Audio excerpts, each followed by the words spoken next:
बिस्मिल्लाहिर्रहमानिर्रहीम, अस्सलाम वालेकुम, गुड मॉर्निंग, वेलकम टू सुनो पाकिस्तान। मैं हूं आपका होस्ट अजीम राना और मेरे साथ मौजूद हैं शहरबानो अवान हमेशा की तरह मौजूद हैं आपके साथ। आज हमेशा की तरह कहना भूल गया मैं। इसलिए मैंने आपको याद करवा दिया कि हमेशा की तरह आपके साथ शहरबानो मौजूद है और आप लोगों के साथ भी शहरबानो और अजीम मौजूद हैं और 2 घंटे हमारा साथ रहेगा आपके साथ। उम्मीद है आप सब ठीक होंगे, बैठकर आई थिंक चाय पी रहे होंगे और हम नाश्ता कर रहे अपने होंगे। व्यूअर्स की जो सुबह है उसे मजीद पॉजिटिव बनाने के लिए, मजीद एनर्जेटिक बनाने के लिए आपकी खिदमत में हाजिर हुए। और बिल्कुल सही बात है, कोशिश करते हैं कि आपके सुबह को प्रोडक्टिव बनाएं, कोशिश करते हैं कि आपकी सुबह को ऐसा बनाएं कि आप सुबह से ही वैसे फ्रेश शहरबानो, होकर पूरा हम दिन गुजारें। रोजाना की बुनियाद पर अपने व्यूवर्स को तो कहते हैं कि अपने दिन का आगाज मुस्बत सोच के साथ, अच्छी एनर्जी के साथ करें। आपके दिन का आगाज भी ऐसे ही होता है? बिल्कुल, जब आप दूसरों को अच्छी नसीहत देते हैं या दूसरों के लिए पॉजिटिविटी का कोई ना कोई आंसर ढूंढते हैं तो बेसिकली इनडायरेक्टली वो लाशौरी तौर पर आपकी ज़िंदगी में भी असरअंदाज हो रहा होता है। वैसे शहरबानो, आज हम बड़ी एक मशहूर और मारूफ शख्सियत का जिक्र करने वाले हैं अपने प्रोग्राम के आगाज में, तो बिल्कुल। बताएं जरा हमारे व्यूवर्स को। आज हम बात करेंगे उर्दू के मारूफ शायर अतहर नफीस की और खराज तहसीन पेश करते हैं उनको। उनको मद्दाहों से जुदा हुए 44 साल बीत चुके हैं, मगर उनकी शायरी आज भी अपनी इनफरादियत बरकरार रखे हुए है। बड़ा मशहूर शेर है उनका, मुझे एक लाइन याद आ रही है, वो इश्क जो हमसे रूठ गया, वाह वाह अब वाह वाह। इसका हाल बताएं क्या। बिल्कुल जी, सूरत ये गजल और बखूबी निभाया इनको फरीदा खानम साहिबा ने। क्या जानदार उनकी आवाज, और ऐसे है। सही कहते हैं ना किसी शायरी के साथ इंसाफ करना, तो वो किया। वाह वाह वाह वाह जी, क्या आज बात वाकई है। सुबह जो है बड़ी एनर्जेटिक और बड़ी खूबसूरत हो गई है। फरीदा ये खानम हिज्र साहिबा जो की हमको आवाज सुबह लाहक मिली है। सुनने के लिए। अच्छा, ये लाइन भी बड़ी कमाल की लगी है मुझे, ये हिज्र जो हमको लाहक है। वाह वाह आहा, वाह। वाह वाह। आपको सही समझ आ रही है ये लाइन से? डीप बिल्कुल, फीलिंग। बहुत आसान लग रही है मुझे जी समझ आने में। बिल्कुल। और अगर हम बात करते हैं जी अतर नफीस साहब की, तो क्या ही बात है। ज़बान की सादगी इनकी शायरी का नुमाया वस्फ है और उर्दू गज़ल में शीरीं बयानी और जदीद तर्ज असलूब इनका तो इम्तियाज था। इनकी शायरी ज़िंदगी की सच्ची कैफियतों से इबारत और हकीकी ज़िंदगी की आईनादार है। क्या बात और है। वो शायरी में नए पैकर तराशते हैं, नई लफ्जियात की तश्कील करते हैं। और इसके साथ साथ उनकी ज़िंदगी अगर बात की जाए तो उनका शेरी मजमुआ शाया ना हो सका, लेकिन इंतकाल के बाद अहमद अदीब कासमी इसे कलाम के नाम मंजर आम पर लेकर आए थे। और अतहर नफीस के बड़े मशहूर शेर हैं, उसमें से एक ये है, इसने मेरी निगाह के सारे सुखन समझ लिए। वाह वाह वाह। इसने मेरी निगाह के सारे सुखन सुखन समझ समझ लिए, लिए। फिर भी मेरी निगाह में एक सवाल है नया। क्या बात है जी, क्या बात है। बहुत क्या बात है। खूबसूरत खूब, लिखा। बहुत खूब। और तो अपनी जी ज़िंदगी हमारी में तरफ से उनका हमारी शेरी रिवायत को मजमुआ। बरकरार रखते हुए हमने सुनो पाकिस्तान के प्लेटफॉर्म से एक ट्रिब्यूट दिया है हमारे उर्दू स्टार्ट में हमने के ट्रिब्यूट मारूफ दे शायर दिया। अतर नफीस साहब को। और आई एम श्योर कि जो हमारे व्यूवर्स हैं वो भी बखूबी जो है वाकिफ होंगे अतर नफीस, और वो और एक और हमारे इस ट्रिब्यूट सेगमेंट को जो है, बिलखुसूस एंजॉय करते एक और ट्रिब्यूट जो है वो गवर्नमेंट को देना चाहेंगे, अच्छा जी, क्योंकि किस दोबारा वजह से से? स्मॉग की वजह से जो है दोबारा से अलर्ट किया गया है कि आप अपना ख्याल रखें, और स्कूल्स को कहा गया है। वैसे मैं यहाँ पे थोड़ा सा इख्तलाफ करूंगा आपसे, to be very honest. Tribute क्या देना है यहाँ पर, ये तो काम है वो जो ये तो करने मैंने वाले थे। सरकास्टिक कहा है। हाँ अच्छा, मैं Sarcastic। वही सोच रहा हूँ कि जी ये काम तो वो है जो आपको पहले करने चाहिए। साला साल हम लोग दोबारा से कहते हैं ना घूम के, वो एक सर्कल है जिसके इर्द गिर्द हम घूम ही जा रहे हैं और हम लोग असल में तो हमें एक ही रोकना नुक्ते है पे पहुंच स्मोक जाते हैं। को, असल में तो हमें रोकना चाहिए स्मोक को, इस सारे मामले को जिसकी वजह से ये सारा कुछ हो रहा है। जिसकी देर वजह पा से हम इकदाम नहीं है ना, ये तो जी मेकशिफ्ट हाँ। अरेंजमेंट्स हैं जी। आप स्कूल्स बंद कर बंद कर दे आप सब। मार्केट्स देखिए, बंद ये कर तो दें। कभी भी किसी चीज का हल नहीं है कि आप बिजनेसेस बंद कर दें, आप स्कूल बंद कर दें, आप ये सब कुछ बंद कर दें, लेकिन चूंकि अब हम इस मकाम पर पहुंच चुके हैं अजीम, कि इसके अलावा हमारे वैसे पास मैं हल अपने नहीं है। व्यूवर्स को ये भी बताऊं, वो परेशान ना हो जाएं कि हम इतनी खूबसूरत गजलें सुनते हुए, इतनी खूबसूरत शायरी की बात करते हुए अचानक स्मॉग में क्यों आ गए। वो इसलिए क्योंकि प्रोग्राम के आगाज में मैं और शहरबानो बात कर रहे थे कि सुबह सवेरे जब हम दफ्तर आ रहे होते हैं तो मूड ऑफ हो जाता है सिर्फ रोड के ऊपर सिचुएशन को देख के। एग्जैक्टली। तो वो शहरबानो के दिल की आवाज निकली है अचानक से ही। तो दिल की आवाज को शेयर करना जरूरी था, क्योंकि मैं समझती हूँ कि हमारी फैमिलीज हमें देख रही होती बिल्कुल, हैं, बिल्कुल। और हमारा जो रिश्ता है उनके साथ थ्रू टीवी, वो एक फैमिली के तौर पर है। तो सुबह है वो दोबारा से शुरू हो चुकी है। अब ये भी कहा जा रहा था कि मसनूई बारिश की एक जाएगी। दिन रुकी है, जब जिस दिन बारिश हुई एक दिन रुकी है। और एयर क्वालिटी इंडेक्स की अगर हम सूरत हाल अपने नाज़रीन के साथ शेयर करें, नहीं, उसमें कमी आई। लाहौर जो है इस वक्त दुनिया का तीसरा आलूदा तरीन शहर है जी जी। हाँ। और दूसरे नंबर पे दिल्ली है गालिबन, और पहले नंबर पे कराची है। तो ये सूरत हाल है इस वक्त ओवरऑल मतलब पहले नंबर पे हम ही हैं। बिल्कुल। और हम लोगों को देखें जी, इसके देरपा सोल्यूशन की जानिब जाना चाहिए होगा। टेक्नोलॉजीज का इस्तेमाल करना चाहिए। हर बार जब कटाई होती है फसलों की, और ये जो एक आग आम नहीं प्रैक्टिस लगानी है, चाहिए, उसका बिल्कुल जो न्यू मेथड है उसको फॉलो करना उसको चाहिए। अडॉप्ट करें कि पूरी दुनिया किस पैटर्न को फॉलो कर रही है। Exactly। अपने इन्वायरमेंट को क्लीन रखें और हमारी जो गाड़ियां जो फट धुआं फट फट छोड़ती हैं। करके धुआं सही बात छोड़ती है। हैं, और आप इतना इतना पोल्यूशन फैलाती हैं। बहुत सी ऐसी फैक्ट्रीज हैं जो इतना जहरीला पोल्यूशन है, इतना जहरीला वो धुआं छोड़ती हैं कि वो अगर इंसान कुछ देर उस फजा में रहे तो वो कैंसर का मरीज हुए बगैर तो नहीं रह सकता। बिल्कुल। और जब फ़ज़ा आलूदा होती है तो बड़ी मोहलिक बीमारियां जन्म लेती हैं। तो बहरहाल जी, हमारी कोशिश है, हम तो इस प्लेटफॉर्म से क्या कहते हैं, आवाज़ उठा सकते हैं। बाकी काम तो उम्मीद वो करते हैं काम कि में बाला अरबाब का है। इख्तियार तक हाँ। ये आवाज़ जाए और वो कोई देर पा सोल्यूशन इसका निकालें। तो अब हम प्रोग्राम को आगे बढ़ाते हैं और फ़लस्तीन और इजराइल की बात करते हैं शहरबानो। और जो लेटेस्ट अपडेट है इस अपडेट्स सारे हैं। सिचुएशन में, वो हमने ये देखा है जी कि यमन का जो एक ग्रुप है हाउथीज़, और वो सामने उनकी आ गया। जानिब से इजरायली एक कार्गो शिप है जिसे उन्होंने रेड सी में कैप्चर किया है, हाईजैक किया है। Yes. ये लेटेस्ट अपडेट एक शेयर की गई है इस सारे मामले में। और जो उसके विजुअल्स हैं गालिबन, वो हम लोग अपनी टेलीविजन स्क्रीन पर भी शेयर कर रहे हैं। बिल्कुल, ये एक हाउथी कंट्रोल न्यूज़ चैनल ही है लेबनान में, जिनकी जानिब से ये रिलीज़ भी की गई फुटेज। और उन्होंने ये क्लेम किया है कि इजरायली बिजनेसमैन हैं जो इस शिप को ऑन करते हैं। मुख्तलिफ खबर रसा इदारे हैं जिनकी जानिब से भी ये खबर रिपोर्ट की जा रही है। तो ये इजराइल को एक डेंट डालने के लिए कह नहीं। लें जी, कि उनको बताने के लिए कि अब जो हाउथीज हैं, जो यमनी ग्रुप वो है, भी मंजर आम पर वो भी बिल्कुल इन्वॉल्व हो चुका है बाकायदा तौर पर इस जंग में। और दूसरी जानिब इजरायली मौके भी अपने नाज़रीन के साथ शेयर करें तो वो हाँ। कहते हैं जी कि ये शिप तो इजरायली है ही नहीं, ये शिप बेसिकली बरतानवी है और जापानीज एक कंपनी है जो इसको ऑपरेट करती है। अच्छा, इजराइल उनकी ये मौके जानिब से, अपना रहा है। इजराइल की जानिब से जब भी कोई इस तरह का शिकस्त का मौका आता है तो वो उससे इनकारी हो जाता है कि ये चीज़ ही हमारी नहीं, नहीं। अब थोड़ा टेक्निकल देखें ना कि टेक्निकली तौर पर इजराइल ने क्यों नाम लिया बरतानिया और जापान का, ताकि जो बड़ी ताकतें हैं वो वो इन्वॉल्व इसमें इन्वॉल्व हों। हो, वो हाँ, हमारी साइड से इन्वॉल्व हो। बिल्कुल उनको इन्वॉल्व Exactly. किया जाए। तो और इसराइल की बात की जाए अगर, तो मासूम फ़लस्तीनियों की हंसी जो है वो चीखो पुकार में तब्दील हो चुकी है। गज़ा में हर तरफ तबाही है। इसी पर बात करेंगे। हमारे साथ मौजूद है पाकिस्तान में फ़लस्तीनी सिफारत खाने के deputy head mission Nadir al Turk साहब। Thank you so much mister Nadir al Turk for being with us again today. Let us know the latest situation of Gaza, and what about the hospital situation? Is there any functional hospital as we speak? And what are the conditions? Good morning. How are Good you? Good morning. Morning. Thanks a lot for giving me the opportunity to be your guest this morning. Actually, still the situation in Gaza crisis increase sadly day by day. Most of the hospitals are out of service. We have more than 36 hospitals in Gaza. Only maybe 3 or 4 hospitals are working only with bandage and very limited resources, not enough to do anything. The Israelis put our Palestinian people about more than 2.2 millions between two choices: died directly under their attack, or bleeding to death, starving to death, because as you know, there is no food supply to Gaza since more than 45 days. The other choice, be transferred to outside of Gaza to become refugees forever. This is the choices which the Israelis try to do for the Palestinians, innocent people in Gaza.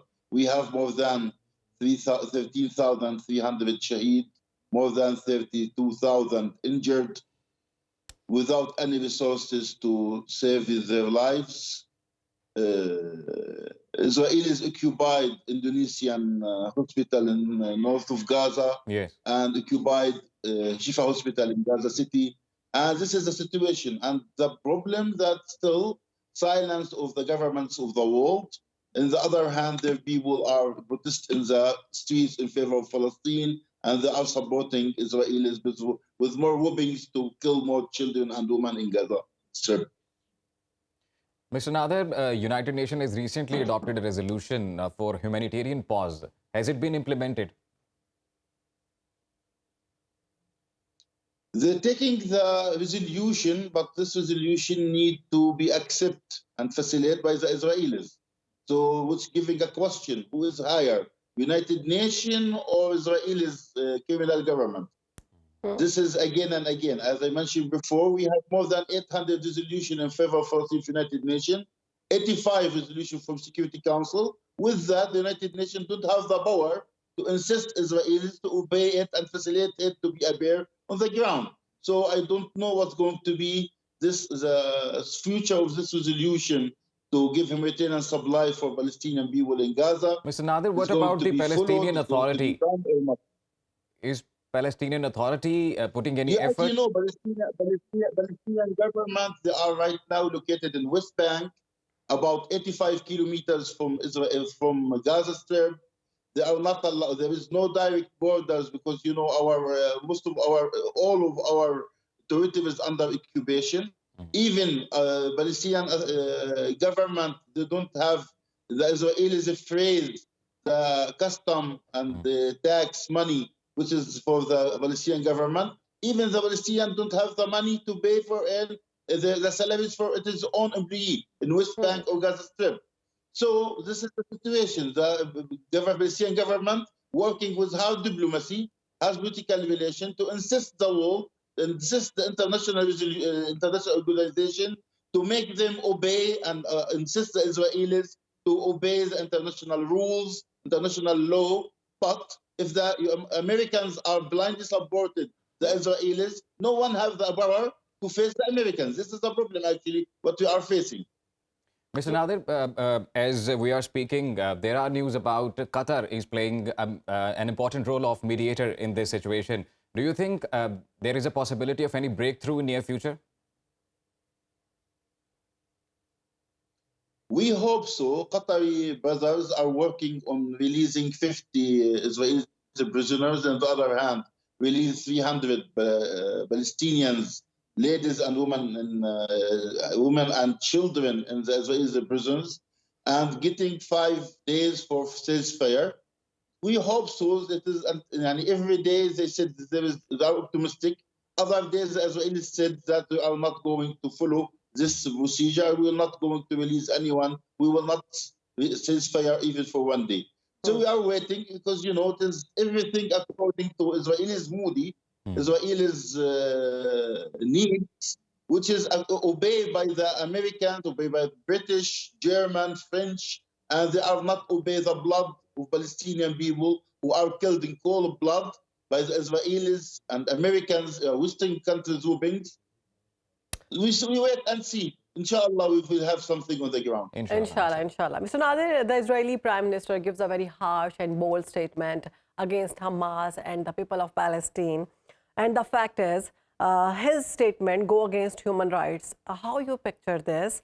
Because West is always talking about human rights and the other things, and yet supporting statements and action of Israel.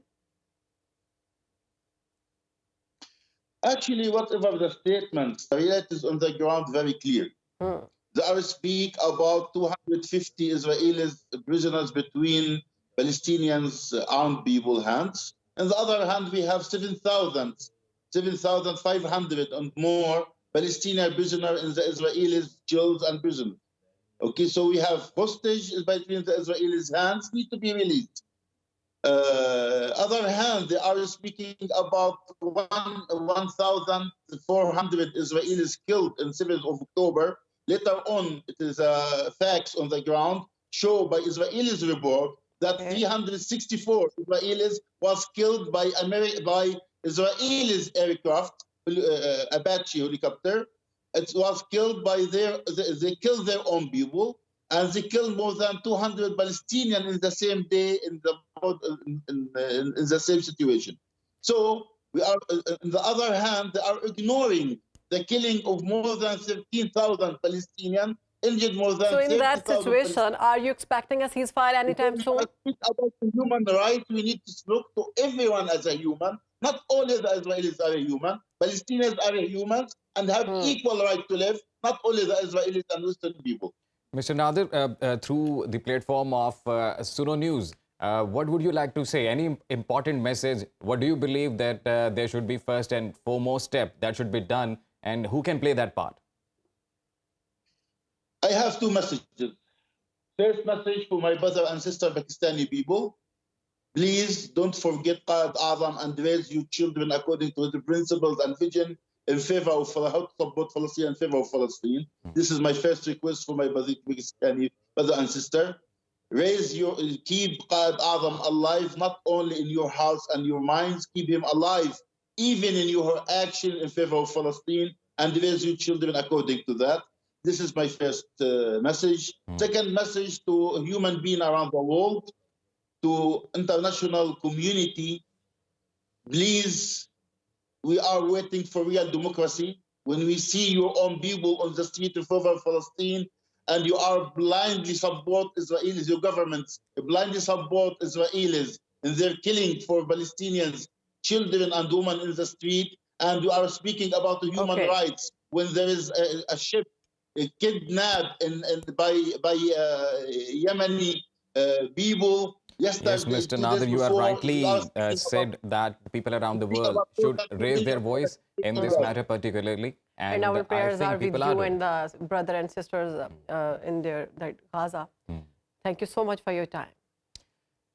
तो जी अपने नाज़रीन के साथ share करते हैं नादिर साहब जो हमारे साथ मौजूद थे और वो जो बात कर रहे थे वो यही कह रहे थे कि सबसे पहले जो मैसेज वो देना चाहते हैं जो सुनो पाकिस्तान सुनो न्यूज़ के प्लेटफॉर्म से वो मैसेज देना चाहते हैं वो ये कि जितने भी मुसलमान बहन भाई हैं पूरी दुनिया में पाकिस्तानी बहन भाई हैं वो कह रहे हैं जी कि वो ज़्यादा से ज़्यादा आवाज़ उठाएं इस सारे मामले को लेकर और दूसरी जानिब वो फिर यही बात करते हैं कि जो वेस्ट है बिलखसूस वो एक दोहरा किरदार अदा कर रहा है कि एक जानिब तो ह्यूमैनिटेरियन ग्राउंड्स पे जो कोशिशें की जानी चाहिए उनकी बात करता है लेकिन दूसरी जानिब असलहा भी जो है मुहैया किया जा रहा है इसराइल को।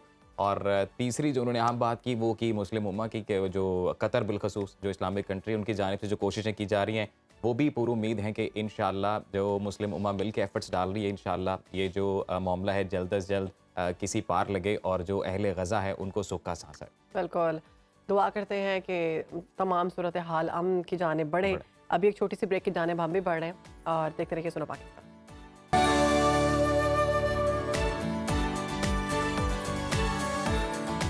प्रोग्राम में आगे बढ़ेंगे और बात करेंगे मुल्क की सियासत की। तो मुस्लिम लीग नून पीपल्स पार्टी आमने सामने है। बिलावल भुट्टो बड़े फॉर्म में नजर आ रहे हैं और गुज़श्ता उन्होंने नौशहरा में वर्कर कन्वेंशन से खिताब भी किया।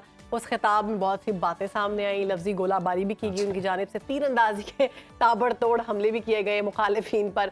और अभी भी इलेक्शन के नताइज वो कहते हैं कि शकूक व शुबात का सामना कर सकते हैं और इजहार किया गया उनकी जानिब से कि जो इलेक्शन के नताइज हैं मेरा उन पर अभी यकीन नहीं है। इसी पर बात करेंगे हमारे साथ मौजूद है सीनियर तज्ज़ियाकार पीजे मीर साहब।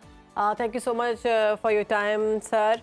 सबसे पहले बात करूंगी कल इंटरव्यू दिया गया है खावर मानिका की जानिब से बुशरा बीबी के जो साबिका शोहर हैं उन्होंने बड़े इंकशाफात किए हैं। उन्होंने कहा कि इमरान खान साहब चेयरमैन पीटीआई जो हैं वो मेरी मर्ज़ी के बगैर आते थे, मेरी बीवी भी मर्ज़ी के बगैर जाती थी और उसके बाद मुझे 1 महीने के बाद कहा कि मुझे तलाक दे दो तो फिर मुझे मजबूरन तलाक देनी पड़ी। और मेरी माँ कहती थी कि चेयरमैन पीटीआई एक अच्छा आदमी नहीं है, इससे दूर रहो, लेकिन मैं तो उनको समझता नहीं था तो बाद में उन्होंने मेरे साथ ऐसा किया। जबकि 2018 में उन्होंने वीडियो बनाई थी उसमें वो बिल्कुल इसके बरक्स बातें कर रहे थे। उसमें उनका कहना था कि बुशरा बीबी जैसी पाक खातून दुनिया में नहीं पाई जाती और बुशरा बीबी को मैंने तलाक इमरान के मामले पर नहीं दी, उससे पहले हो गई हुई थी हमारी और बुशरा बीबी बहुत पाक खातून है और उनसे पाक खातून मैंने दुनिया में नहीं देखी और जो इमरान खान है वो मेरे रूहानी मुर्शद हैं। तो ये दो बातों में इतना तजाद। देखिए सबसे पहले तो मैं कहूँगा कि मानिका साहब ये एक परसेप्शन क्रिएट हो गया, किसी को ब्लेम नहीं कर सकते लेकिन एक परसेप्शन क्रिएट हो गया। क्या मानिका साहब पहले कोई वो पेस्चराइज्ड दूध पीते थे या अपना किसी गांव का देसी दूध पीते थे? इतने बच्चे थे इनको नहीं पता कि इनके घर में कौन आ रहा है। क्या इन पे वो कहते हैं ना वेयर इज योर रिस्पेक्ट, आपके घर पे कोई गैर आदमी आ रहा है और अब आप बता रहे हैं इतनी देर के बाद जबकि आदमी वो फंसा हुआ है। तो इसमें परसेप्शन ये आ रही है कि या तो इनको किसी ने चाबी दी है कि बोलो या इनकी गैरत अब जाग गई है। आपने बिल्कुल सही कहा। ये चाबी गिरफ्तारी के बाद आई है, ये गैरत जो जागी है ये उनकी गिरफ्तारी के बाद हुआ है सिलसिला। बिल्कुल देखो ना, जान बचाने के लिए आप किसी पे इल्जाम डाल दो, ये कर दो वो, ये तो बड़े शर्मनाक बात है। अगर मैं कहता हूँ अगर ऐसी बात थी भी आपको नहीं करनी चाहिए थी, वो फिर भी आपकी वाइफ रही हैं, आप उनकी इज्जत का ख्याल करो। और अपनी जान बचाने के लिए अब आप ऐसी स्टेटमेंट्स दे रहे हो, आपने क्या किया? उसको इमरान को तो छोड़ दो, आपने अपनी बीवी को बेइज्जत किया, जो आपकी एक्स वाइफ है उनको बेइज्जत किया है, अपने बच्चों को बेइज्जत किया है और अपने खानदान को बेइज्जत किया। यार कोई क्रेडिबल आदमी इस तरह की बात नहीं करता। सबको पता था सब कि ये कस्टम्स के अंदर ये क्या कर रहे हैं। कस्टम्स वालों ने मुझे कईयों ने बताया क्या हो रहा है क्या नहीं हो वैसे मीर तो एक साहब दिन जो वो कहते हैं ना, इस you do सारी a wrong सूरत thing हाल पर and you will सवाल get बनता है caught सर, out. वो ये है कि और भी कई शख्सियात हैं जिनके इंटरव्यूज़ आए, ख्वाह वो पॉलिटिकल पार्टी छोड़ने से मुतल्लिक हों। सर सवाल ये है कि will this make any difference, इस तरह के इंटरव्यूज़ या इस तरह की शख्सियात का मंजर-ए-आम पर आकर कोई भी बयान देना, वो कोई लेकर आ सकते हैं, कोई डिफरेंस आ सकता है इससे सारी सिचुएशन पे? ये बड़ा अच्छा सवाल है। ये है चीप पब्लिसिटी, और ये आज की कहानी कल खत्म हो जाएगी। सबको पता है कौन क्या है, कौन नहीं है। जो आपने बाकियों की बात की, देखें वो अल्लाह के फजल से वो लोटे नहीं हैं, वो तोते हैं। वो तोते उड़ गए हैं, उड़ तो गए। ठीक फाइन। तो तोतों को तो दरख्त चाहिए होता है, कोई ना कोई दरख्त, तो वो दरख्त पे चढ़ गए। तो बात ये है कि ना उनसे कोई फर्क पड़ेगा, ना किसी से पड़ेगा। वोट बैंक याद रखो मैं भाई, कि आपका जो वोट बैंक है ये ट्राइपार्टाइट वोट बैंक है। जो भुट्टो का वोट बैंक है, जो नवाज शरीफ का वोट बैंक है, जो इमरान खान का वोट बैंक है, ये इनके अपने वोट बैंक है, जी। क्योंकि हमारा सिस्टम यही है। तो basically at the end of the day आपने बिल्कुल सही कहा, ये इसका कोई फर्क नहीं पड़ेगा। लोगों के माइंड बने हुए हैं, जिन्होंने ए को देना है, बी को देना है, सी को देना है, डी को देना है, वो दे देंगे। मीर साहब, ये तो वोट जो बैंक को कहानियां चेंज होती है ना करने के बीच लिए में, तो कैरेक्टर वो असैसिनेशन शुरे, नहीं की जा रही हमारी सियासत में। सॉरी आपकी आवाज कट गई। वोट बैंक को चेंज करने के लिए, अपनी जानिब लाने के लिए ये कैरेक्टर असैसिनेशन तो नहीं की जा रही। बिल्कुल, यू एब्सोल्युटली राइट। ये देखो ना, अब अपनी जान बचाने के लिए अब आप किसी को बदनाम कर रहे हो यार, कुछ तो गैरत करो, कुछ तो इंटेग्रिटी दिखाओ, कुछ तो मोरालिटी दिखाओ। फंस गए हो तो कहानी कर दी, जिस तरह वो बाकियों ने किया। You know where is your integrity? मैं तो बार बार वो एग्जांपल दे रहा हूँ, इन लोगों की, ये नवाज शरीफ के जो डाई हार्ड्स है, वो प्रॉब्लम में था, खड़े रहे साथ। पीपल पार्टी प्रॉब्लम में थी, वो जहांगीर बदर जैसे लाशें खाते रहे, is been lashed out and खड़े रहे। यार ये होती है इंटेग्रिटी, ये होती है मोरालिटी। ये क्या आज एक पार्टी में, वो पार्टी मुसीबत में आई, ये सारे दौड़ गए। ये ऐसे लोगों की कोई कहीं कदर नहीं। हाँ, मुसीबत से पहले जो चला गया, that's good enough, that's not an issue at all. जो पहले पार्टी डिफरेंसेस छोड़ के चले गए, दैट यू कैन अकोमोडेट। लेकिन जब पार्टी एक्चुअल मुसीबत में आई है, फॉर वन रीजन और द अदर, और आप भागना शुरू कर देते हैं, अंदर होके एक स्टेटमेंट देते हैं, that shows a weak moral character. How can they represent people? अब आप खुद सोचो, ऐसे लोग क्या लोगों की नुमाइंदगी कर सकते हैं? मीर नहीं साहब, कर आप सकते, इस सारी बिल्कुल सूरत नहीं कर हाल सकते। को एंटिसिपेट कैसे करते हैं कि आने वाले दिन कितने मुश्किल होने वाले हैं चेयरमैन पीटीआई के लिए? अवामी मकबूलियत तो एक अलग सवाल है ना, कि वो तो जब इंतखाबात होंगे तब पता चलेगा, लेकिन अभी जिस तरह के केसेस का उन्हें सामना है, जिस तरह के इंटरव्यूज अब उनके खिलाफ मंजर-ए-आम पर आ रहे हैं, तो एक लंबी चौड़ी चार्जशीट बनेगी। देखिए, इंटरव्यूज आते रहेंगे, ये बाकियों के लिए भी आए थे, आते रहेंगे, लेकिन मेरी नजर में अगर तो ईमानदारी का फैसला होगा, I think he will be acted. I think now at the end of the day, जहां इसने पीआई के चेयरमैन ने गलत किया है, भाई जरूर उसको आप take him to task. Anybody, आप भुट्टो साहब को नहीं ले गए थे, लेकिन भुट्टो साहब को तो आपने गलत मारा ना बेचारे को। आपने उसको असैसिनेट कैसे कर दिया? On what grounds? वो तो जस्टिस नसीम हसन शाह ने मेरे इंटरव्यू में खुद कहा है कि हम मुसीबत में आ जाते हैं, हमने अपनी जानें भी बचानी होती हैं। तो अगर आज की जुडिशरी वही डरेगी कि, और वो ईमानदारी का डिसीजन नहीं लेगी, तो फिर आपकी जुडिशरी पे सारी उम्र एक दबा लगा रहा है। इस हमारी जो जुडिशरी है ऑनरेबल है, लेकिन एक वक्त आ गया था कि भुट्टो साहब की फांसी के बाद जुडिशरी की जो कहते हैं ना क्रेडिबिलिटी, वो खत्म हो गई थी। अब देखो उनके साथ हुआ क्या, अल्लाह ताला ने क्या किया मौलवी मुश्ताक के साथ, अल्लाह ने क्या किया। तो मैं ये कहता हूं कि देखो, जो जज होता है वो बहुत बड़ा आदमी होता है, उसका काम है बिल्कुल कान बंद करके, अंधा होके दोनों साइड्स को सुने और ईमानदारी से जजमेंट दे। दैट्स इट, खत्म होगी बात। हाँ, अगर आपने टिल्ट करना है, इधर जाना है, उधर जाना है, तो याद रखें ये तो एक हाई फाइल केस है। आपके लोअर केसेस के अंदर भी कभी भी आपको जस्टिस नहीं मिलेगी। सो मीर वी साहब, हैव टू अब बी इस सारी ऑनेस्ट। सिचुएशन में आपको लग रहा है कि कुछ सरप्राइज मिला है इस हवाले से भी, कि जिन लोगों पे भरोसा था खुद चेयरमैन पीटीआई को भी, वो उतना प्रेशर नहीं झेल सके, या उनकी जानिब से जिस तरह से अब कह लें पार्टी तब्दील कर ली गई, जबकि दूसरी जानिब हम देख रहे हैं कि चौधरी परवेज इलाही हैं, वो ताहाल अपने बयान पर डटे हुए हैं। यार क्रेडिट दें परवेज इलाही को, क्रेडिट दें, खड़े ऐसा ही रहे। है। रॉन्ग और राइट वो खड़ा रहा आदमी, इसको क्रेडिट दो आप। ये हाँ, जो मैंने पहले कहा है ना, जो पहले लेट्स से अलीम खान हो गए, लेट्स से फिरदौस आशिक, ये पहले छोड़ गई थी पार्टी। जी ऐसे लोगों का आप कह लो कि इनको आप इन पे कोई इल्जाम या इन पे कोई दबा नहीं लगा सकते।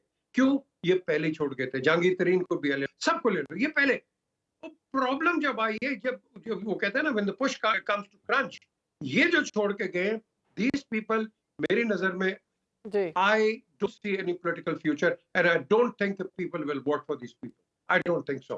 वो नून ने नहीं लिया ना, नून ने तो लर्न किया लेसन थ्रू हार्ड टाइम्स कि उनके पास वो लंगड़े लूले आ जाते थे, इलेक्टेबल्स कहते हैं, आ जाते थे, फिर वो मियां नवाज शरीफ को धोखा दे के इधर उधर खपे सजे हो जाते थे।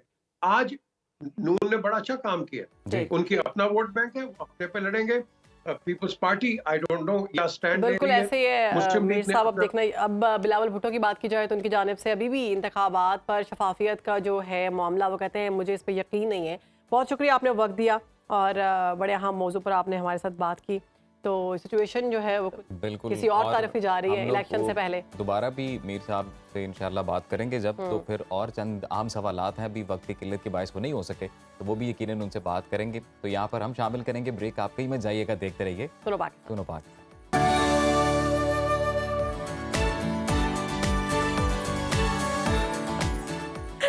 Okay, welcome back after the break. और खबर है ब्रेक के बाद वो ये है कि अजीम, आप खूबसूरती की लिस्ट से बाहर निकल चुके हैं। आप इतनी टेंशन लेते हैं अपने बालों की, ना लिया करें टेंशन, क्योंकि अगर आप बालों के बगैर हैं तो भी आप पुरकशिश मर्द हो सकते हैं। मुझे एक बंदा बता दो जो बगैर बालों के भी पुरकशिश दिख सकता है। जी हाँ, बहुत बड़ी शख्सियत का मैं नाम लेने जा रही हूँ। शहजादा विलियम दुनिया के पुरकशिश तरीन गंजे मर्द करार पाए हैं, वाह वाह। और उनको सबसे ज्यादा पसंद किया गया है बालों के बगैर गंजे मर्द के तौर पर शहजादा विलियम को। और बरतानवी मार्केटिंग कंपनी रिबोट की जानिब से ये तहकीक की गई है, और 2023 के दौरान उन्होंने दुनिया भर के खूबसूरत और पुरकशिश गंजे मर्दों से मुताल्लिक की रिपोर्ट सामने जाहिर की है, जिनकी शख्सियत समेत उनकी आवाज़ का, बातचीत का अंदाज, खूबसूरत जल्द, चेहरे के खदोहाल और दुनिया भर में लोगों की उनसे दिलचस्पी का तायुन देखा गया वैसे है। इसमें एक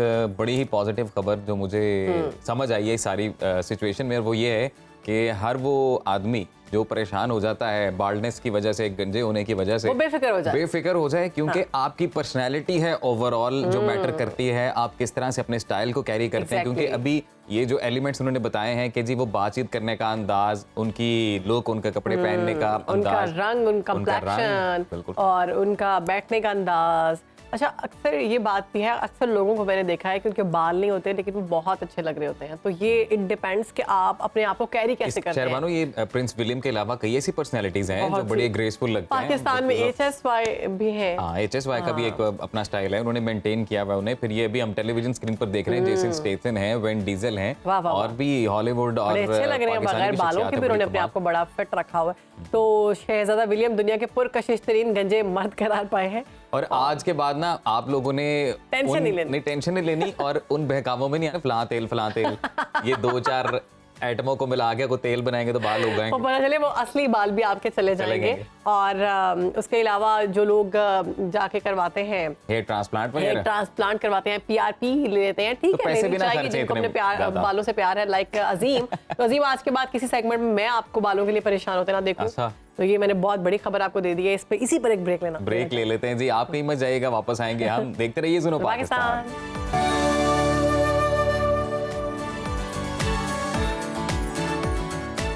खुशामदीद जी। अब बात करेंगे कोपैमानी में मुनफरद पहचान रखने वाले हसन सतपारा की, जिनकी आज 7वीं बरसी मनाई जा रही है। उनकी यादें ताज़ा करने के लिए आज हमारे साथ मौजूद हैं उनके बेटे आरिफ सतपारा। तो जी, हसन सतपारा साहब की ज़िंदगी किस तरह थी और किस तरह से उन्होंने जो बुलंद चोटियाँ हैं वो सर की, और फिर उन्हें मुख्तलिफ एजाज़ात से भी नवाजा गया, इस हवाले से एक रिपोर्ट तैयार की गई थी जो आई एम श्योर आप लोगों ने भी इंजॉय की। और उनके साहबजादे हमें कुछ ही देर में ज्वाइन करेंगे, तो फिर हम मज़ीद भी गुफ्तगू करेंगे हसन सतपारा की ज़िंदगी से मुतल्लिक। लेकिन यहाँ पर एक और दिलचस्प खबर है शहरबानो। बिल्कुल। और जब हम माउंटेन्स की बात करते हैं, तो पहाड़ी सिलसिलों की बात करते हैं, तो कल्चर कैसे पीछे रह सकता है? बल्तिस्तान का इलाका और वहाँ का कल्चर कैसे पीछे रह सकता है? तो बल्तिस्तान की तहजीब व सकाफत, रहन सहन और मलबूसात भी अपनी एक मुनफरिद पहचान रखते हैं और फिर बल्तिस्तान की जो तहजीब और सकाफत है और जो मलबूसात हैं उसको उजागर करने के लिए गुज़िश्ता रोज़ पहली बार स्कर्दू में बल्ती कल्चरल डे मनाया गया। क्या बात है, और इस पर एक रिपोर्ट भी तैयार की गई है। इस कल्चरल डे को देखते हैं मोहम्मद अली अंजुम की इस रिपोर्ट में। दुनिया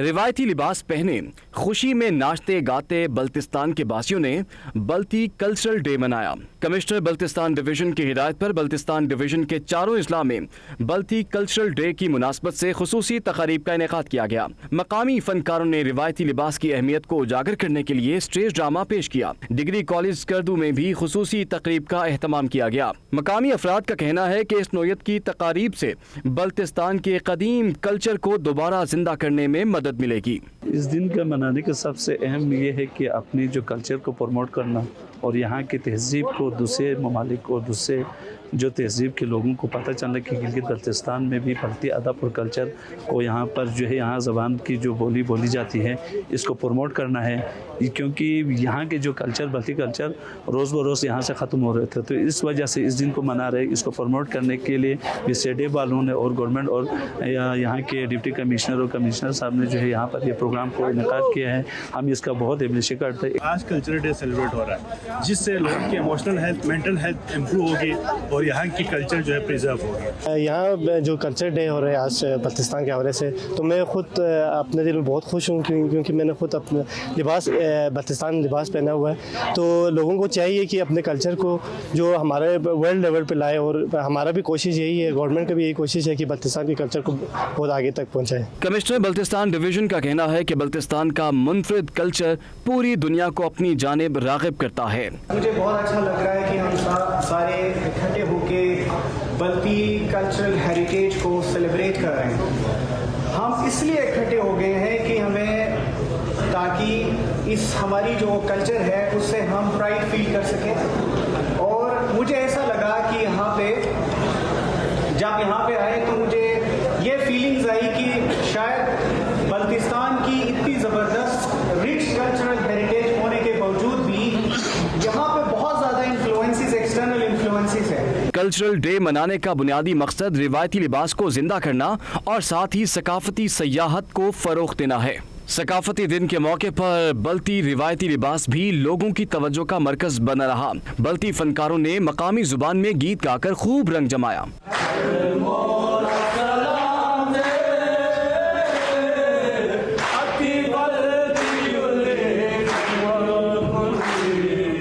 इंतजामिया ने ऐलान किया है कि इस त्यौहार को अब कैलेंडर इवेंट का हिस्सा भी बना दिया गया है और अब हर साल बाकायदगी से इस दिन को मनाया जाएगा। मोहम्मद अली अंजुम, सुनो पाकिस्तान, स्कर्दू।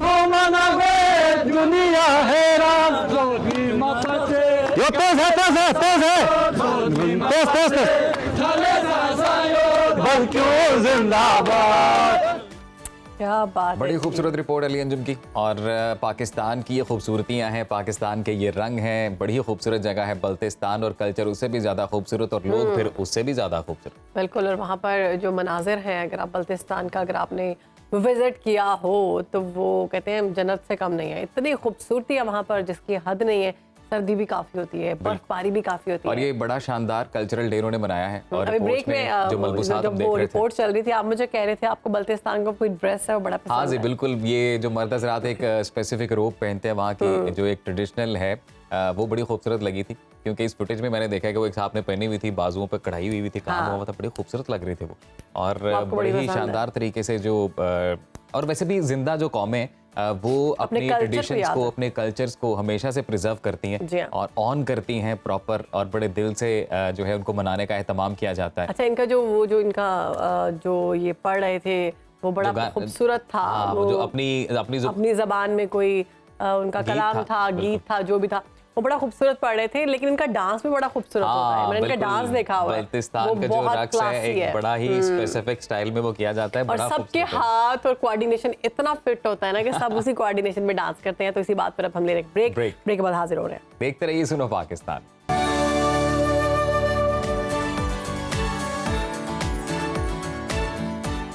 और जी वादा के मुताबिक हम हसन सतपारा साहब की जब यादें ताज़ा कर रहे हैं, बात कर रहे हैं, तो हमने अपने नाज़रीन को बताया था कि थोड़ी देर में उनके साहबजादे हमें ज्वाइन करेंगे। तो अभी हमारे साथ मौजूद हैं आरिफ हसन सतपारा साहब। आरिफ साहब, बहुत शुक्रिया आपके वक्त का। आज हसन सतपारा साहब की यादें ताज़ा कर रहे हैं। उन्होंने जो अचीवमेंट्स उनकी हैं ज़िंदगी की, उन पर बात की जा रही है। तो आप ये बताइएगा कि आपके वालिद हसन सतपारा कौमी हीरो हैं, फैमिली के साथ उनका रवैया कैसा था? बिस्मिल्लाहिर्रहमानिर्रहीम, अस्सलाम वालेकुम। सबसे पहले मैं आप लोगों का बहुत शुक्रिया अदा करता हूं कि आपने आज हसन सतपारा की 7वीं बरसी के मौके पर आपने उनको याद रखा। और वही जिंदा कौमें होती हैं जो अपने नेशनल हीरोज़ को हमेशा याद रखती हैं। बेशक। तो मैं आप तमाम को बहुत मशकूर हूँ। तो एज अ फादर वो हमेशा से हमारे लिए रोल मॉडल रहे हैं, क्योंकि जिस तरह से वो दुनिया के लिए एक नेशनल हीरो थे, हमारे भी वो इंस्पिरेशन थे, हमारे लिए भी वो हीरो थे। तो उनके नक्श कदम पर आज हम अल्हम्दुलिल्लाह चलते हुए उनका नाम हमने सुखरू रखा हुआ है। जो उनकी खदमात थी कौम के लिए वो काबिल तहसीन हैं। तो ये एडमायर करते थे वो जो उनके। मैं आप लोगों का बहुत शुक्रिया अदा करता हूँ और कौम का शुक्रिया अदा करता हूँ कि आपने हमेशा इनको याद रखा। इसमें कोई शक नहीं है कि हसन सतपारा साहब पाकिस्तान के हीरो हैं, हम सब के हीरो हैं। आरिफ, आपसे ये जानना चाहूँगी कि जब वो कोई चोटी सर कर लेते थे तो क्या जज्बात होते थे फैमिली मेम्बर्स से जब वो बैठते थे, फिर वो क्या शेयर करते थे, वो बताइए। अब्बू हमेशा किसी मुहिम जी में जाने से पहले बड़ी वो तलब रखते थे, बड़ी वो ख्वाहिश रखते थे कि जाके उस चोटी में जाके पाकिस्तान का सब सिलाली परचम लहराए और पूरी दुनिया को ये मैसेज दे, ये पैगाम दे कि पाकिस्तानी भी किसी से कम नहीं। दुनिया में सिर्फ ये शरपास नहीं बल्कि पाकिस्तानी क्लाइंबर्स भी हैं जो पाकिस्तान के बड़ी बड़ी पीक्स में विदाउट ऑक्सीजन अचीवमेंट्स हासिल कर सकते हैं। उनको विदाउट ऑक्सीजन उनको क्लाइंब कर सकते हैं। तो मेरे मरहूम वालिद की 3 वर्ल्ड रिकॉर्ड हैं। तो उन्होंने माउंट एवरेस्ट, दुनिया की जो बुलंद तरीन चोटी है, उनको बगैर ऑक्सीजन 4 दिन में सबमिट किया और 8000 मीटर की 2 चोटियों को 5 दिनों में सबमिट किया। और उन्होंने दुनिया की 6 बुलंद तरीन चोटियों को बगैर ऑक्सीजन सर करने वाले दुनिया के पहले साहब, आप भी कोपे माँ हैं और ये कहिएगा कि अपने वालिद साहब के साथ कभी आप निकले हों किसी ऐसी एक्सपीडिशन पे, आपने कभी उनके साथ कोई चोटी सर करने की कोशिश की? मुझे ये मौका कभी नहीं मिला, क्योंकि जब अब्बू क्लाइंबिंग कर रहे होते थे उस वक्त मैं अपनी स्टडीज़ में था, क्योंकि हमें स्टडीज़ में तवज्जो दे रहे थे। तो अब्बू के ट्रेजेडी के बाद हमारी स्टडीज़ भी पूरी हुई और अल्हम्दुलिल्लाह आज हम अब्बू के मिशन को भी कंटिन्यू रख रहे हैं। तो आज अल्हम्दुलिल्लाह हम टूरिस्ट को भी फैसिलिटेट करते हैं, फॉरेनर्स को भी डील करते हैं और पाकिस्तान में टूरिज़म को बूस्ट अप करने के लिए हम अपनी खिदमत सर अंजाम दे रहे हैं, जिस तरह से अब्बू ने की थी। तो मेरे छोटे भाई हैं आबिद सतपारा, वो भी माशाल्लाह से भी क्लाइंबिंग कर रहे हैं। तो उन्होंने 6,000 की क्लाइंब किए हैं। जी मैम। अच्छा जी अच्छा आरिफ, क्योंकि आप भी अपने फादर के प्रोफेशन को फॉलो कर रहे हैं, आप भी कोपेमाई कर रहे हैं, आपके छोटे भाई भी फॉलो कर रहे हैं, तो अगर इस तरह के कोई आसान काम तो है नहीं कि मेरा दिल किया और मैं चल पड़ा। इसके लिए प्रॉपर आपको एक तो हिम्मत चाहिए, उसके बाद आपको पैशनेट होना होगा, एक जोश जज्बा ज़रूरी है इस प्रोफेशन को फॉलो करने के लिए। तो कौन कौन सी ऐसी चीज़ें हैं जिनको मद्देनज़र रखना ज़रूरी है? सबसे पहले तो जब अब्बू क्लाइंबिंग कर रहे थे तो हमारी बड़ी ख्वाहिश होती थी कि अब्बू के साथ क्लाइंबिंग करें, तो जो कि हम नहीं कर सके क्योंकि अपने स्टडीज़ की वजह से। तो अब्बू हमें ट्रेनिंग देते थे। तो क्लाइंबिंग किस तरह से करनी है, अच्छा रिपेलिंग किस तरह से करनी है, आइस में किस तरह से क्लाइंब करना होता है, ये जो मेन टेक्निक्स थी वो अब्बू हमें सिखाते थे। तो हम बड़े बड़े शौक के साथ, बड़े जज्बे के साथ वो चीज़ें सीख लेते थे और आज अल्हम्दुलिल्लाह इसी वजह से हम अभी क्लाइंबिंग कर रहे हैं। किसी खराश की बना, आपको पता है वहाँ पे बहुत सारी मुश्किलात का सामना करना पड़ता है क्लाइंबिंग में। तो एक एक कदम पर मौत का सामना होता है, वो कर्वेसिस वगैरह, स्नो फॉलिंग की वजह से, तो इस तरह के ये मुश्किलात आती हैं क्लाइंबिंग फील्ड में। तो उनसे आज अल्हम्दुलिल्लाह हम निपट सकते हैं। मेरे दो सवाल हैं मेरे जो मैं आपसे पूछना चाहता हूँ। सबसे पहला तो सवाल मेरा ये है कि जो क्लाइंबिंग है उसको बतौर हसन सतपारा साहब की जानिब से, आपकी जानिब से एक प्रोफेशन के तौर पर अडॉप्ट किया गया या ये सिर्फ एक शौक है? अगर प्रोफेशन है तो कितना एक्साइटिंग प्रोफेशन है, कितना प्रॉमिसिंग ये प्रोफेशन है कि इसमें अच्छी इनकम भी है, ये भी बताइए। और दूसरा ये कि आपने भी ये जिक्र किया कि बगैर ऑक्सीजन के उन्होंने सर किया माउंट एवरेस्ट जैसी पहाड़ी को, तो ये कहिएगा कि बगैर ऑक्सीजन के कोई वो रिकॉर्ड लगाना चाहते थे इस वजह से, या किसी मजबूरी के तहत बगैर ऑक्सीजन के किया? देखें, क्लैम्बिंग तो बहुत दुनिया में बहुत क्लैम्बिंग होती है और बहुत सारे क्लैम्बर्स हैं। तो मुख्तलिफ पीक्स को जो कि दुनिया में मशहूर हैं, बुलंद तरीन चोटियाँ हैं जिनको मुख्तलिफ क्लैम्बर्स ने क्लाइम की हुई होती हैं। तो अबू ने अभी तो कोई ट्रेंड नहीं था कि कोई विदाउट ऑक्सीजन किसी ने किया हो। तो जितने भी दुनिया के क्लैम्बर्स उन्होंने विद ऑक्सीजन किया हुआ था। तो अबू ने सोचा कि ये जो पीक्स सबमिट कर रहे हैं तो इसको एक नए अंदाज के साथ, नए रिकॉर्ड के साथ इसको कर लें। तो अबू ने इसी सोच को लेकर चलते हुए without oxygen, without supplementary oxygen, ये तमाम पीक्स की जो कि नामुमकिन होती थी, एक टाइम पे नामुमकिन होती थी। और अल्हम्दुलिल्लाह आज हम उनकी लेजेसी को कंटिन्यू रखते हुए हमने इस साल भी K2 से एक नया वर्ल्ड रिकॉर्ड हमने बना दिया है, क्योंकि K2 से इस साल 7200 मीटर से आज तक कोई वो रेस्क्यू नहीं हुआ था। K2 से हमने 7200 मीटर की बुलंदी से हमने एक अफगानी कोहिमा को जो कि लास्ट हुकूमत ने आपके वालिद की वफात पर जो वादे किए थे वो कहाँ तक पूरे हुए? वादे ताहाल पूरे नहीं हुए हैं। तो वादे हुकूमत ने बड़े किए थे। बल्तिस्तान गवर्नमेंट ने 10 कनाल जमीन देने का वादा किया था गिलगित बल्तिस्तान में, तो वो भी अभी फुलफिल नहीं हुआ। वफाक की तरफ से इस्लामाबाद में कोई घर देने का वादा किया था, वो भी अभी फुलफिल नहीं हुआ। वादे तो खैर पूरे नहीं हुए, लेकिन जो हमारी हुब्बुल वतनी है मुल्क के साथ, अपनी कौम के साथ, वो हमारे हमारे इस प्लेटफॉर्म से सुनो पाकिस्तान के इस तवज्जुह से आई एम श्योर आपकी जो आवाज़ है वो अरबाब इख्तियार तक पहुंचेगी, और आई एम श्योर जो भी वादे आपके साथ किए गए थे वो जल्द पूरे होंगे। बिल्कुल जी, हमारी ये दुआ भी है। हम ये चाहेंगे कि आप ये बताइएगा कि बल्तिस्तान में इस वक्त टूरिज़्म को सपोर्ट करने के लिए हुकूमत जो है वो एक काम ठीक तरीके से कर रही है, और दूसरा कि टूरिज़्म से कितनी बेहतरी आएगी उस पूरे इलाके में? जी अल्हम्दुलिल्लाह, काफ़ी सालों से वो 9/11 के बाद फिर वो यहाँ का टूरिस्ट फ्लो मुकम्मल ज़ीरो हुआ था। तो अब्बू की बड़ी कोशिशें थी इसमें, अब्बू ने बड़ी कुर्बानियाँ दी हुई थी, बड़ी खदमात दी हुई थी। पाकिस्तान वफाक के साथ के कोऑपरेशन के साथ, पाकिस्तान के एम्बेसीज़ के कोऑपरेशन के साथ अब्बू ने अपनी पर्सनल सिक्योरिटी के और गारंटी के साथ टूरिस्ट को यहाँ पे दावत दी, और उनके जो फ्रेंड्स थे अब्बू के वो आए 9/11 के बाद आके अभी साल ब साल अल्हम्दुलिल्लाह टूरिस्ट फ्लो में बेहतरी आ रही है, और इंशाअल्लाह जीपी गवर्नमेंट की तरफ से भी टूरिज्म पॉलिसीज अच्छी बनाई जा रही हैं। तो हम स्पेसिफाई हैं अपनी गवर्नमेंट की जो अभी फिलहाल टूरिस्ट जो पॉलिसी उन्होंने, ये तो अच्छी बात है कि आप गवर्नमेंट के इकदामात को सराह रहे हैं और आप सेटिस्फाई हैं। मजीद इकदामात होने चाहिए, मजीद टूरिस्ट जो है वहाँ पर बढ़ने चाहिए। बहुत शुक्रिया आरिफ सतपारा साहब, आपने आज हमें वक्त दिया, और उनके वालिद हसन सतपारा की आज बरसी है, 7वीं बरसी है, और इस मौके हमारे हीरोज हैं जी, और हम अपने लेजेंड्स को हमेशा याद रखते हैं, कभी नहीं भूलते। और सुनो पाकिस्तान की जानिब से एक छोटा सा ट्रिब्यूट जो दिया गया है हसन सतपारा साहब को, तो उनकी जानिब से अपील भी की गई है कि जो वादे किए गए थे वो वफा होने चाहिए, वो दावों में तब्दील नहीं होने चाहिए। और एक वादा हम भी अपने नाज़रीन के साथ करते हैं कि हम ब्रेक के बाद वापस आएंगे, तो आप कहीं मत जाइएगा, आप देखते रहिए। हम तो अपने वादे वफा करते हैं। देखते रहिए सुनो पाकिस्तान।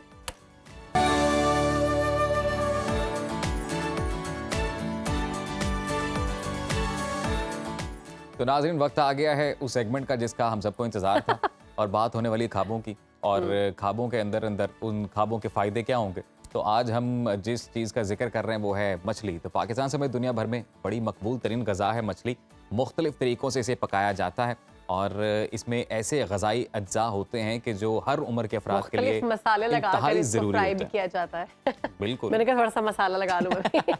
तो इसके फ़वाइद क्या हैं और इंसानी सेहत पर इसके क्या असरात हैं, ये जानने के लिए हमारे साथ मौजूद हैं माहिर ग़ज़ाइयत doctor Zainab Dhonde. Welcome to Pakistan. कैसे हैं? Thank you so much. बिल्कुल ठीक ठाक, अल्हम्दुलिल्लाह। अच्छा डॉक्टर ज़ैनब, हम जानना चाहते हैं आज मछली के फ़वाइद क्या हैं, कितना ज़रूरी है मछली को खाना? शुक्र है आज आपने ये सवाल नहीं कर दिया, मछली होती क्या है और इसको कैसे कैसे कंज्यूम किया जा सकता है। हम ये पूछ लेंगे ना, मछली कौन सी होती है? बिल्कुल। अच्छा, मछली की अगर हम बात करें तो इसके फायदे बेतहाशा और बेशुमार हैं, लेकिन अनफॉर्चुनेटली बड़ी ही या तो निगलेक्टेड साइड पे ये रहती है या बहुत ओवरडू हम इसका कर जाते हैं। क्योंकि पाकिस्तान में अगर हम देखें कि आती ही सिर्फ 3 से मैक्सिमम 5 माह के लिए, इससे ज़्यादा फिश का सीज़न नहीं होता। और अगर उसके फ़ायदों की बात करें, अगर आपके जिस्म में दर्दें रहती हैं, घुटनों में दर्द रहती है, बॉडी में दर्द रहती है, तो फिश उसके लिए बहुत मुफीद है।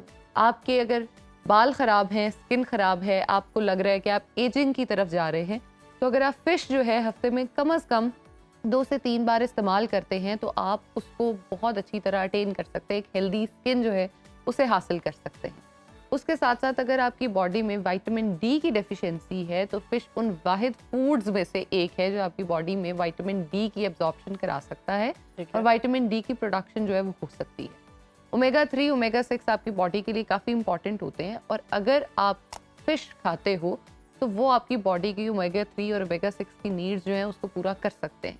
अगर हम बात करें फ़िश के अलावा ये अंडे में मौजूद होते हैं, हम फ़िश के कैप्सूल्स भी देखते हैं, फ़िश ऑयल कैप्सूल्स मिल रहे हैं, हम वो वेट गेन के लिए भी दे रहे होते हैं। लेकिन इवेंचुअली अगर हम देखें तो हम फ़िश को वेट लॉस और वाइट मीट उनमें कंसिडर करते हैं कि जिनमें आप देख सकते हैं कि कोई एक्स्ट्रा फैट नहीं होता आपकी बॉडी में और प्रोटीन बनाने में काफ़ी हेल्पफुल होते हैं। अब फ़िश का ये सवाल हम सोच सकते हैं कि सिर्फ सर्दियों में ही क्यों आती है। एक तो ये कि जब हम फ़िश खाते हैं तो हम बड़ा एनर्जेटिक और बॉडी में जितनी आपकी हीट रिलीज होती है उसको देख सकते हैं कि फ़िश की इंटेंसिटी गर्म साइड पे अच्छा, आती फिश के है। बारे में कहा जाता है कि इसकी तासीर गर्म होती है। बिल्कुल, तो फ़िश की तासीर गर्म होती है लेकिन फ़िश अगर हम नॉर्मल खाएं तो हम उस तासीर को मैनेज आउट कर सकते हैं। अब मैंने बहुत सारे लोगों को देखे वो फ़िश इसीलिए नहीं खाते कि मेरा ब्लड प्रेशर हाई रहता है, मैंने फ़िश नहीं खानी। हालांकि फ़िश जो है वो ब्लड प्रेशर को नॉर्मलाइज करती है।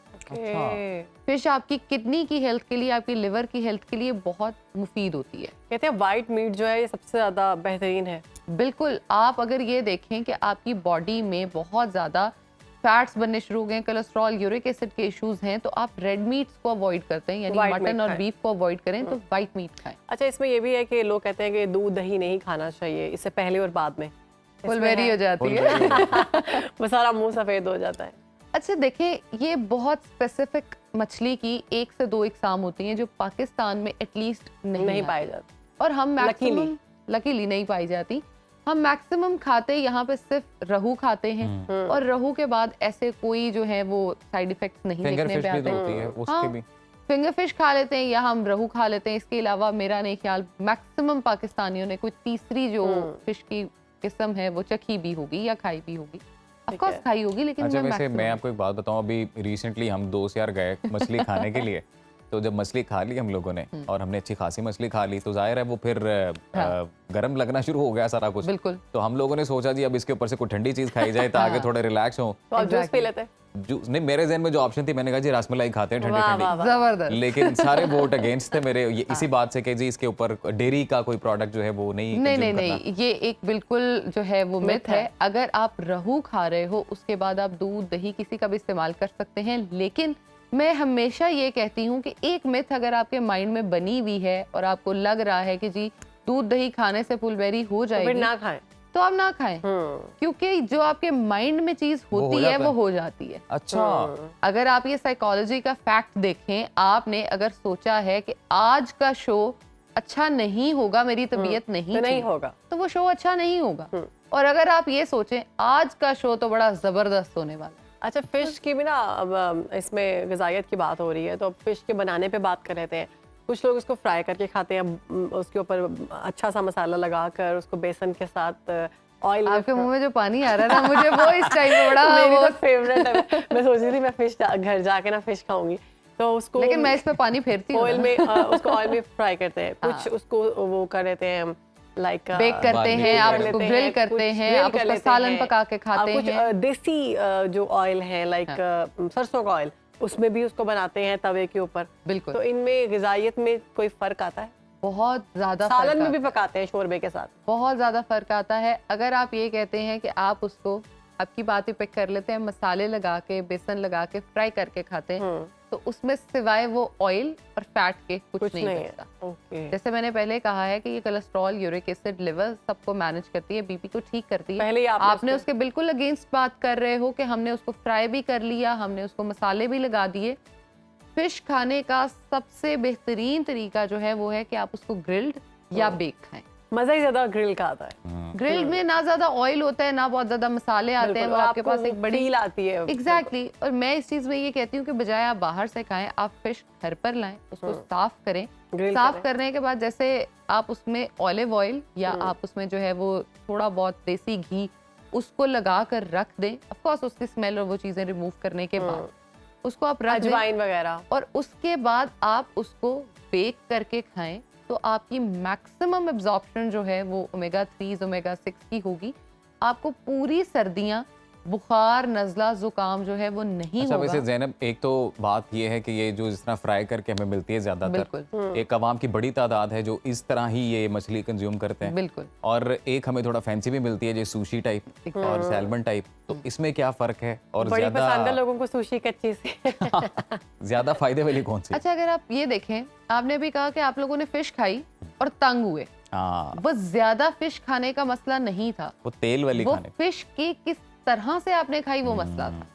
आप 1 किलो से भी ज्यादा फिश इकट्ठे बैठ के खा लें और वो ग्रिल्ड हो, ज्यादा उस पर मसाले नहीं हो, तो आपको जलन कुछ भी नहीं होगा। उसके पकाने का जो तरीका है वो गलत मैटर करता। अब एक बात है कि अगर हम देखें कि सुशी और इन चीजों में हम कहते हैं कि जी कच्ची मछली, हाँ जी, ठीक है, यूजुअली कहा यह जाता है कि वो कच्ची नहीं होती, वो पकी हुई होती है, लेकिन हम नॉर्मल प्रैक्टिस पे चलते हैं कि वो कच्ची है। तो कच्चा गोश्त तो आपको खाना चाहिए ही नहीं, ठीक, चाहे वो चिकन है, मटन है, बीफ है, या फिश हाफ है। कुक्ड जो है खाना, वो आपकी बॉडी में ऐसे जो है बहुत सारे बैक्टीरिया प्रोड्यूस कर देता है जो आपको डायरिया की तरफ लीड करते हैं और आपकी बहुत सारी बीमारियां जो बॉडी में कॉज करते हैं। तो बजाय इसके कि आप बीमारियों की तरफ जाएं, इट्स बेटर कि आप उस फूड की कंजम्पशन बेहतर तरीके से कर लें। अब अगर आप देखें, हमारे जितने भी ये श्रीलंका, मलेशिया, इंडोनेशिया, यहाँ पे फिश की कंजम्पशन का रेट सबसे ज़्यादा है।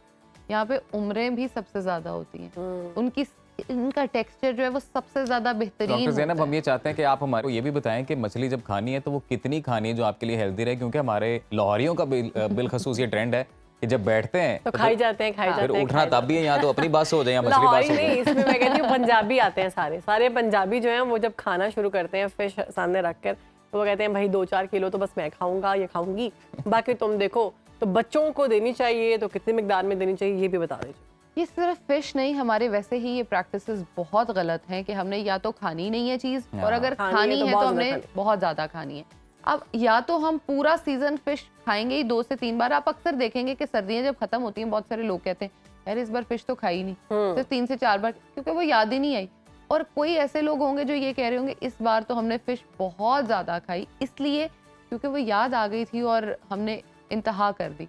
अब अगर आपने उसके न्यूट्रिएंट्स में मैं बात करूं, आयरन, जिंक, मैग्नीशियम, ये सब कुछ भी आप फिश के अंदर से ले सकते हैं, लेकिन किस तरह से ले सकते हैं वो मैटर कर रहा होता है। अब अगर आप ये कहो कि आपने फिश जो है वो तली हुई 2 किलो खाई एक बंदे ने, तो उसकी ऑफकोर्स तबीयत खराब होगी, ब्लड प्रेशर हाई होगा। किलो खा सकते हैं एक बंदा?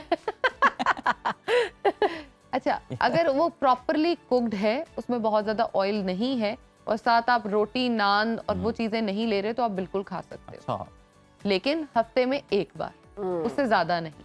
लेकिन अगर आपने ये डेली बेसिस पे खानी है, वैसे मैं ये रिकमेंड करती हूँ कि विंटर्स में मोस्टली अपना डिनर जो है वो फिश को बना लिया। ठीक, मैं तो एक अरसा अपना डिनर जो है वो फिश को बनाया था, और मैंने अपनी ज़िंदगी में चेंजेस भी देखे थे कि बड़ी चीज़ों से आप बच जाते हैं। बिल्कुल। और लेकिन वो फायदा तब है कि आप उसको ऑयल में फ्राई करके मत जिन खाएं, लोगों ने आप उसको वेट grill करके लॉस खाएं। करना है उनके लिए बहुत उनके अच्छी लिए है। फिश एक बहुत अच्छा जितने भी ऑप्शन है। ट्रेनर्स हैं वो यही कहते हैं। एग्जैक्टली, जिन लोगों ने मसल बिल्डिंग करनी है, जो लोग वॉक एक्सरसाइज करते हैं, और स्पेशली सर्दियों में वो अपने आप को जो है ना वो कॉम्पैक्ट रखना चाहते हैं, यानी बल्जेस और उनसे बचना चाहते हैं, तो fish is the best option. और सबसे बेस्ट ये है कि आपने घर में बनाएं, आप बाहर जाके बिल्कुल। ज़्यादा मसालों वाली जली हुई फिश मत खाएं, बेहतर Grill ये है करके कि खा अपनी लें आप। नजरों के सामने खाएं। बिल्कुल। और डॉक्टर ज़ैनब, बहुत शुक्रिया आपके वक्त का। आई एम श्योर कि हमारे जो व्यूवर्स हैं उनकी सही मायनों में रहनुमाई हुई है और उन्हें पता चल गया कि मछली कितनी मिकदार में खानी है और कैसे खानी है। तो व्यूवर्स, आप कहीं मत जाइएगा, ब्रेक के बाद वापस आएंगे, आप देखते रहिए सुनो पाकिस्तान।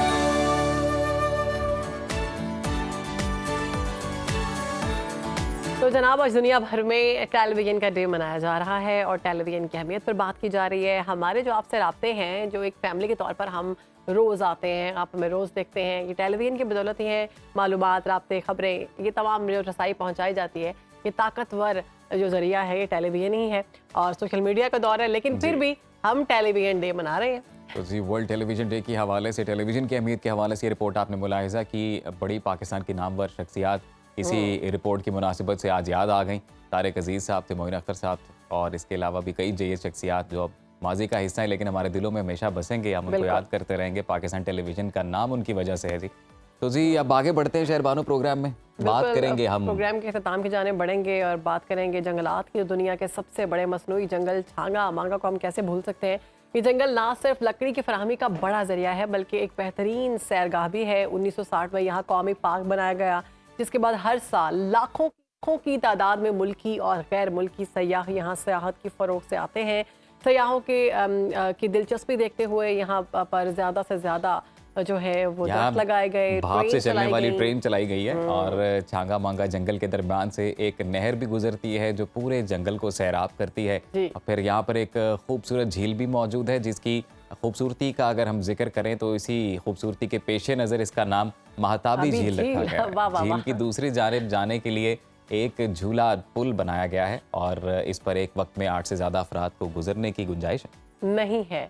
फिर झील के बीचों बीच पानी में खड़े 2 मंजिला महताब महल के किनारे पर सदाबहार दरख्तों की शाखों का झुककर झील के पानी को छूने का हसीन मंजर देखने से ताल्लुक रखता है और बड़ा खूबसूरत बनाया गया है ये छांगा। वैसे ये जो डिटेल्स हम शेयर बताने का मकसद ये है कि एक तो जो जंगल हैं वो बहुत ज़रूरी हैं और पाकिस्तान में ये जो मनाजिर आप देख सकते हैं छांगा मांगा के इस जंगल के, तो ये अपनी मिसाल आप हैं। यहाँ पर जो एक वाइल्ड लाइफ है उसको नेचुरल तरीके से प्रिजर्व किया गया है और यकीनन पाकिस्तान की खूबसूरती का ये हिस्सा है। हमें इसी तरह के और भी मजीद जंगलात की ज़रूरत है। देखते हैं कि यहाँ पर नील गाय भी पाई जाती हैं, हिरन भी पाए जाते हैं, गिद्ध भी पाए जाते हैं और दीगर जानवर भी यहाँ पर पाए जाते हैं।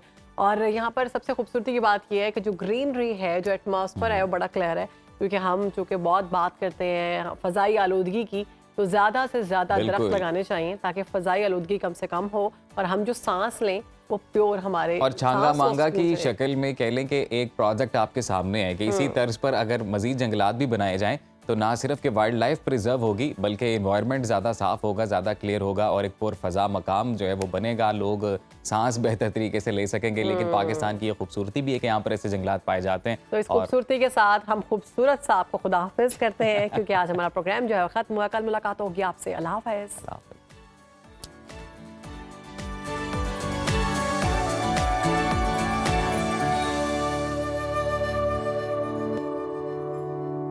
आप कहीं भी हो, वक्त कोई भी हो, बाखबर रहिए दुनिया के हालात व वाक़यात से। अभी सब्सक्राइब कीजिए सुनो न्यूज़ के YouTube चैनल को और क्लिक करें बेल आइकन को ताकि आप हमेशा बाखबर रह सकें।